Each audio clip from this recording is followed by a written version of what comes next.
in let me get your question well. You're saying proverb, like the normal Yoruba proverb. Proverb, yes. Now, in terms of proverb, there is another name we call it now. We don't really call it proverb. We call it Alujo. Okay. Yeah, we call it Alujo, whereby you are free to just create your own signature on the drum.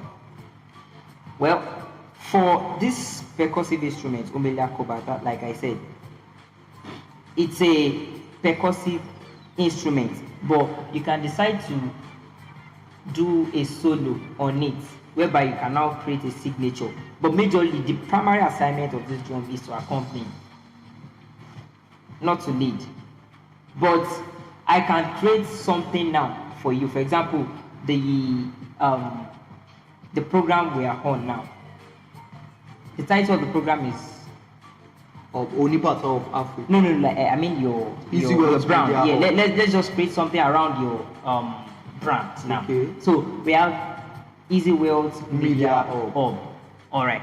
For example, we'll just create something now. We can say Easywealth Media Hub. Easywealth Media Hub. Àwa ni lọ́jọ́kọ́jọ́, lọ́jọ́kọ́jọ́. Àwa ni lọ́jọ́kọ́jọ́. Now that is a signature. I've created something, and what I just said now can be played. I would like to dance to it. All right. So we have the notes too. Easywealth. Easywealth Media Hub. Yeah. Easywealth Media Hub. Me